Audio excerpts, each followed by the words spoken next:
This thing's awesome. Are you kidding me?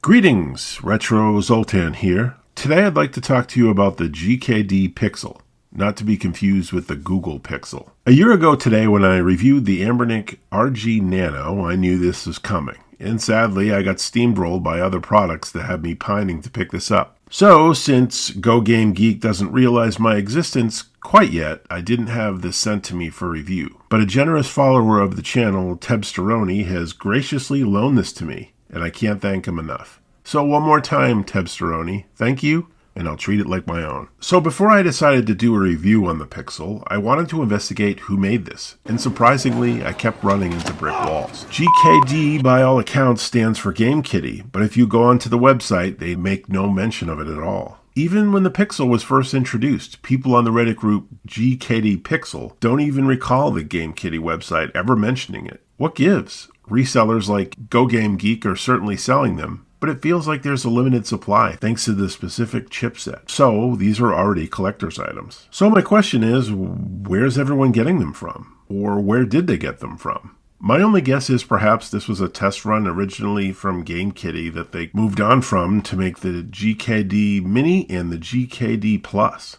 On the website, Game Kitty says they're passionate about gaming consoles, but as far as the Pixel, they'd rather not talk about it. And they're certainly not answering my inquiries. Anyway, with the GKD Pixel in hand, I have to say it's incredibly impressive. It feels good, solid. And with it barely over a pound, I think it has a great weight to it. The design looks great. Every side has grooves and textures that make this feel like a premium, well-built product. I even like how cool the metal feels in my hand, and it makes me want to turn it on and play it immediately. The GKD Pixel comes out at a cost of $80 to $90 US. But I'm seeing up to $120 from some resellers. I suspect as inventory continues to dwindle, these will go up even higher in price. The option of colors for these over time have expanded to quite an arrangement. Most notably a purple one with green buttons that reminds me of the Joker's getaway car in Batman. Tebsteroni chose to get a blue one, which looks pretty good, honestly. The Pixel comes boxed complete with an instruction booklet, and for once in like forever, for a handheld gaming company, no charging cable. No cable for you.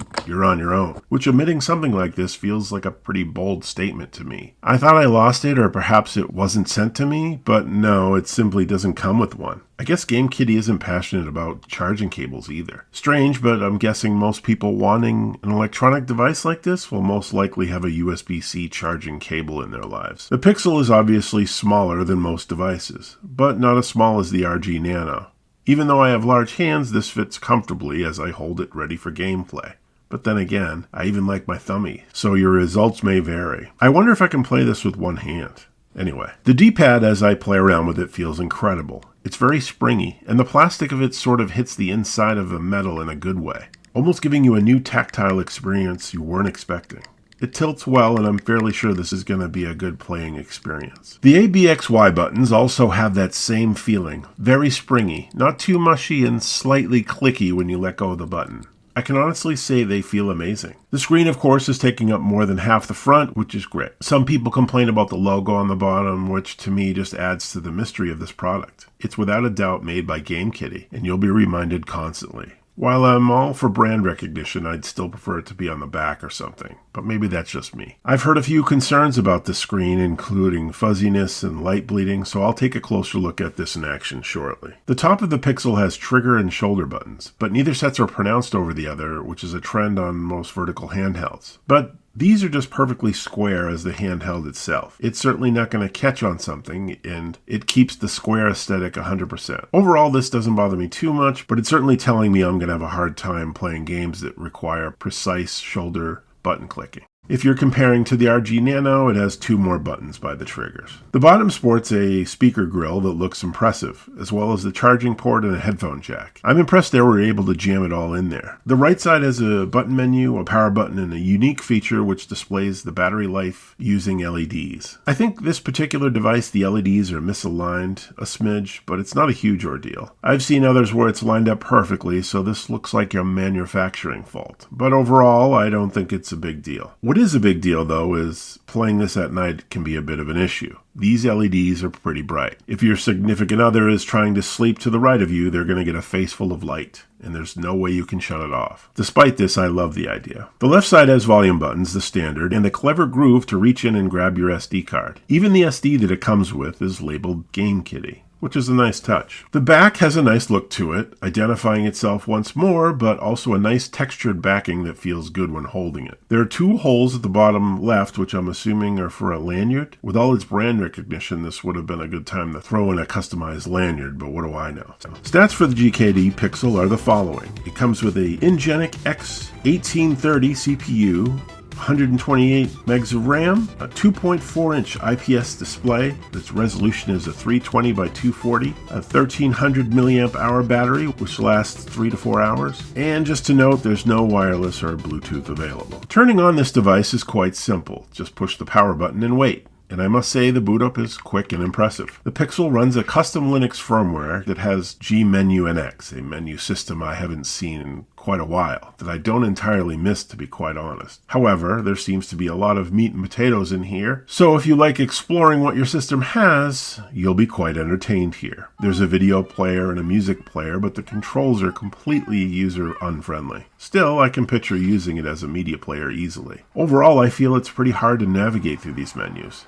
Getting out of games and certain emulators require you to push the start key, which sort of acts like a back button until you get to the root menu, where then it becomes a sleep button. Navigating to shut down or holding the power down effectively turns off the system, and the menu button at times doesn't do what you're expecting it to do. With that said, unfortunately, there's no alternative operating system for the Pixel, with the exception of the MIUI front end. I'm no stranger to MIUI, a custom option for many devices, and it certainly simplifies the menu system if you're looking for that sort of thing.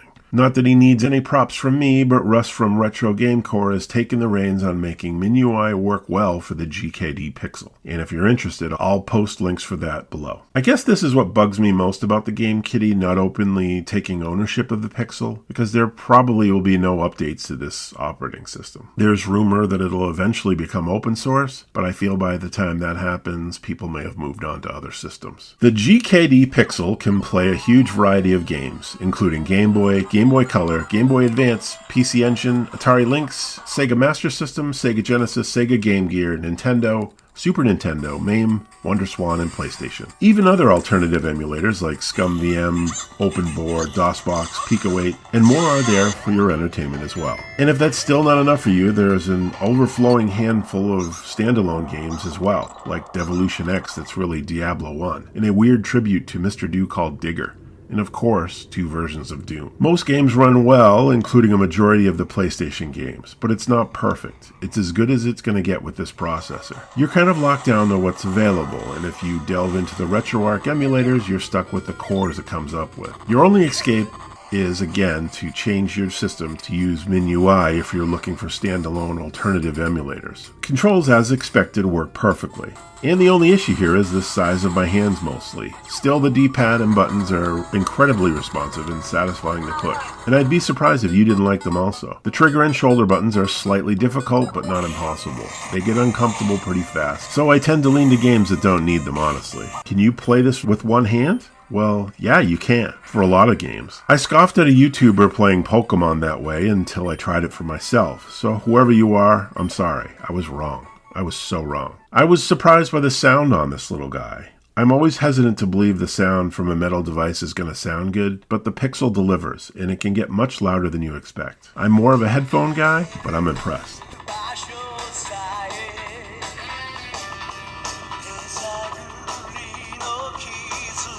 The screen, I would have to say, is not bad, but it's nothing to write home about either. The resolution, I feel, could be a bit better, and it's small enough to make some games difficult to play. There's a tiny bit of light bleeding, but good enough, I say. And if you're being picky, not looking at the screen directly, it's not good at indirect angles. Overall, this thing is a thing of beauty and convenience. It's certainly small enough to put in your pocket in your bag, but I wouldn't exactly call it a keychain. That's for the Nano. It's perfect for just taking out and playing for a few minutes while being forced to wait for something. You also have to understand that with the small screen, some text and games are going to be difficult to read, which will lessen the experience. It's the price to pay on these convenient little devices. The operating system fails somewhat as far as making this device perfect for everyone. It's not the best user experience. I would say if you're new to this sort of thing, I would stay away from this and go for something simpler, like the Miu Mini. If you're an experienced user, or just not scared to play around a bit, then you have nothing to worry about, and you'll like it. It's a little weird it doesn't come with a lanyard to protect it from flying out of your hands, even weirder that it doesn't come with a charging cable, but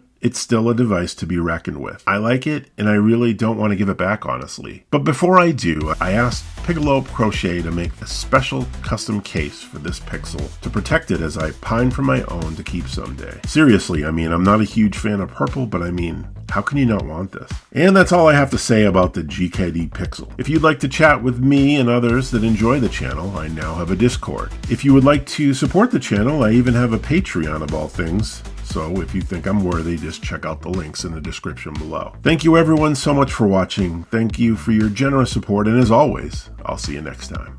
Bye. One night in the arcade, when all was calm, Sultan found a Game Boy left like a time bomb. He picked it up and transformed his fate from a fortune teller to a handheld game remake. Sultan,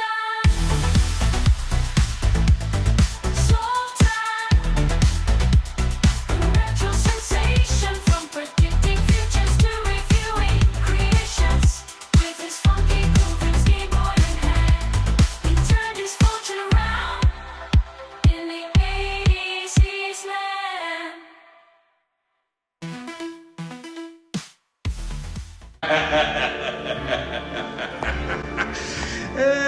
What a day.